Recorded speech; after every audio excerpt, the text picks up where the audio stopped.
Jumpa lagi dengan saya di mata kuliah algoritma dan pemrograman. Pada kesempatan kali ini kita akan belajar bagaimana membuat program dengan seleksi atau pengambilan keputusan. Jadi sebenarnya di pertemuan yang sebelumnya juga sudah saya sampaikan di sana ada struktur seleksi. Akan tapi di sini nanti kita akan bahas lebih detail. Tujuan dari perkuliahan ini pertama nanti adalah mengevaluasi ekspresi Boolean, kemudian menggunakan operator logika pembanding, memahami logika AND dan OR, kemudian bisa menggunakan seleksi dalam rentang, memahami prioritas kombinasi seleksi AND dan OR, dan yang terakhir dapat menggunakan tabel pengambilan keputusan. Dalam mengambil keputusan di suatu program, kita akan menggunakan operator logika pembanding.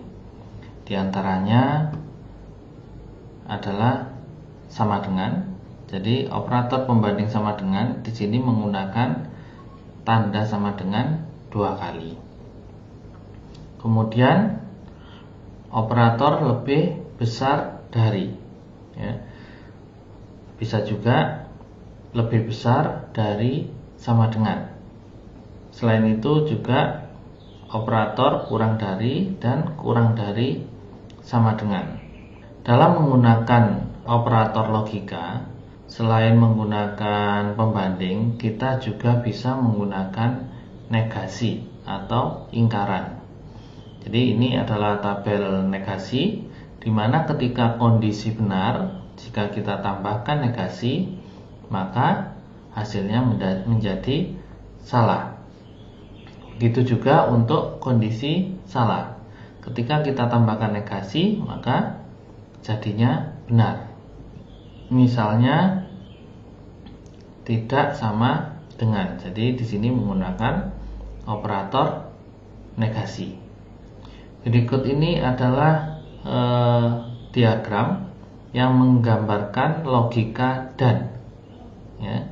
Jadi logika dan di sana ada 2 kondisi, kondisi A dan kondisi C. Pertama di sini diperiksa. Jika kondisi A benar, maka lanjut diperiksa kondisi C.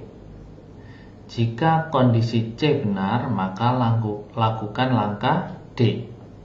Ketika di sini tidak memenuhi kondisi A, maka lakukan langkah B.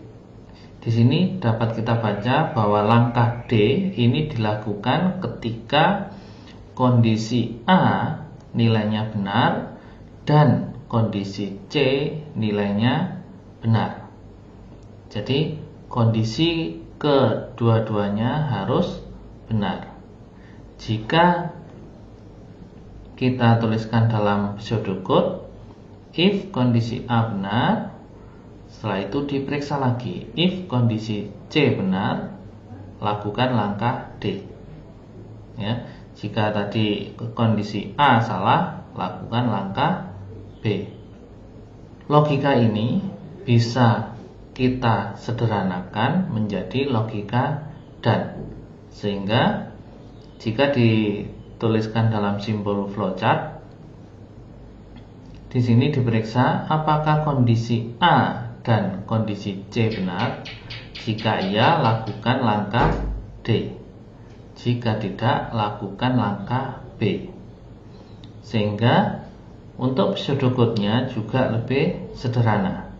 Jadi di sini jika kondisi A dan kondisi C benar, maka lakukan langkah D. Jika tidak, lakukan langkah B. Ya. Jadi di sini ketika salah satu kondisi ini tidak terpenuhi atau nilainya false, nilainya salah, maka dia tidak akan melakukan langkah D.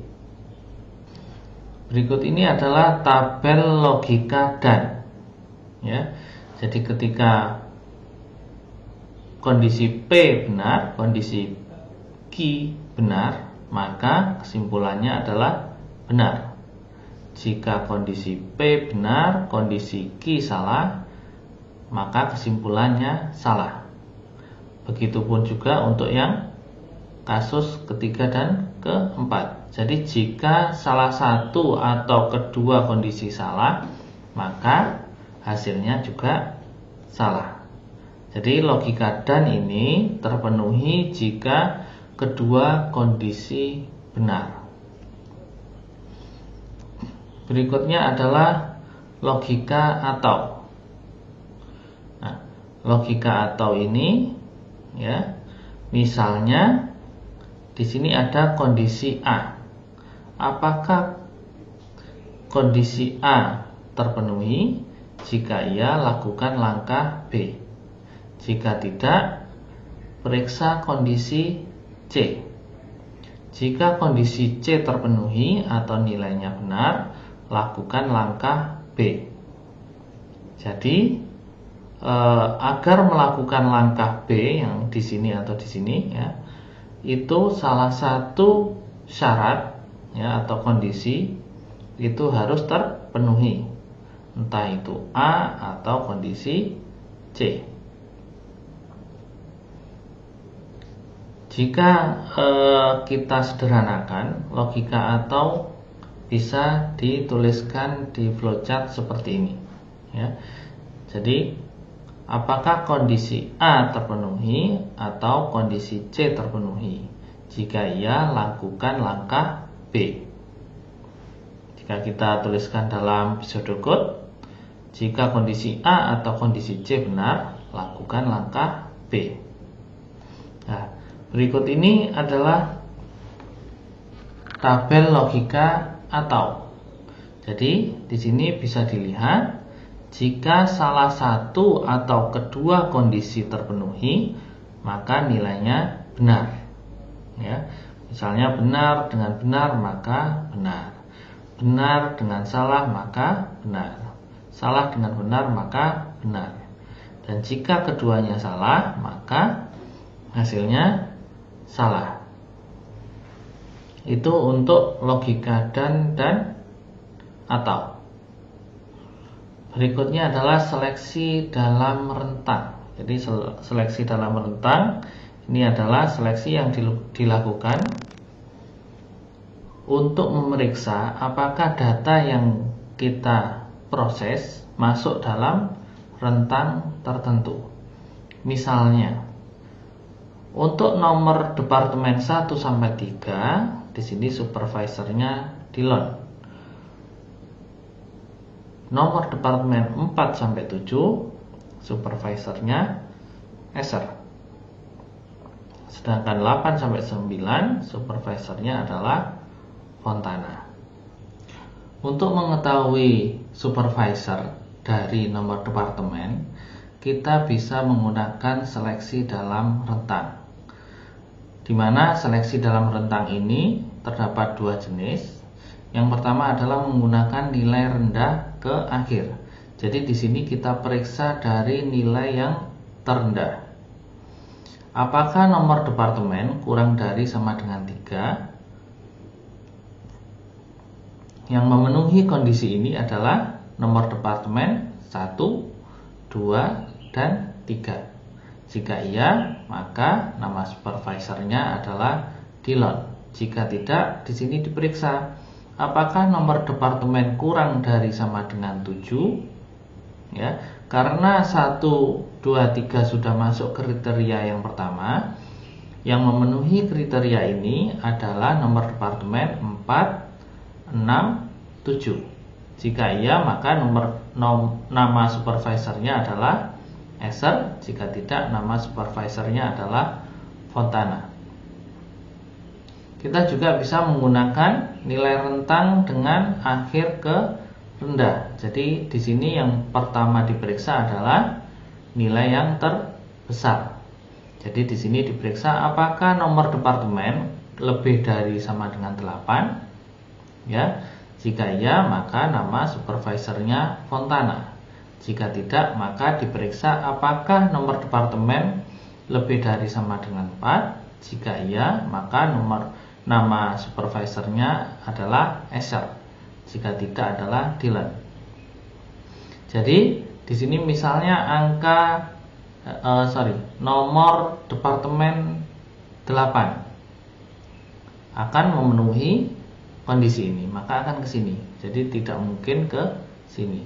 Jadi yang diperiksa lebih besar sama dengan 4, pastinya nilainya lebih kecil dari 8. Sehingga kita bisa menggunakan ini, seleksi dari nilai yang tertinggi dulu atau dari yang terendah. Ya. Kemudian berikut ini adalah kesalahan yang sering terjadi. Ya. Jadi di sini diperiksa apakah lebih besar dari sama dengan 8, apakah lebih besar sama dengan 4. Ya. Kemudian di sini diperiksa apakah kurang dari 4. Padahal ketika tidak memenuhi kondisi ini, maka otomatis nilainya adalah kurang dari 4. Ya. Sehingga ini adalah seleksi yang sebenarnya tidak perlu dilakukan. Begitu juga kesalahan seperti ini. Jadi di sini disebutkan setelah diperiksa apakah nomor departemen lebih besar sama dengan 8, di sini diperiksa lagi apakah nomor departemen kurang dari 8 dan nomor departemen lebih besar sama dengan 4. Padahal ketika tidak lulus seleksi yang ini, otomatis nilainya kurang dari 8. Sehingga pemeriksaan apakah nomor departemen kurang dari 8 ini adalah sesuatu yang tidak perlu dilakukan.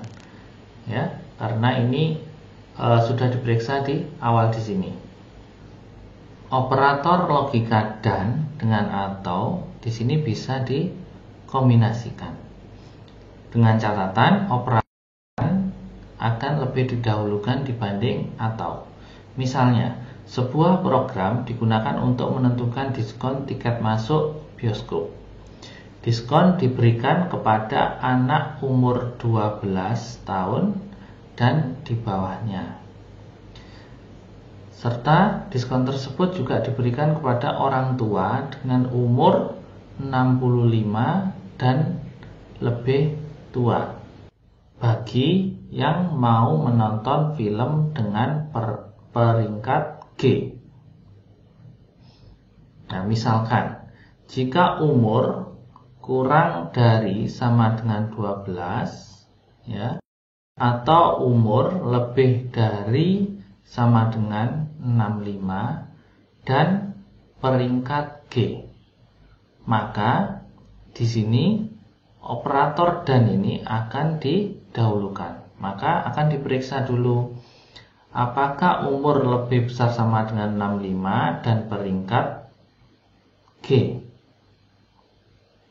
Ya. Jadi di sini yang mendapat diskon itu orang tua yang umurnya lebih besar sama dengan 65 dan peringkatnya G.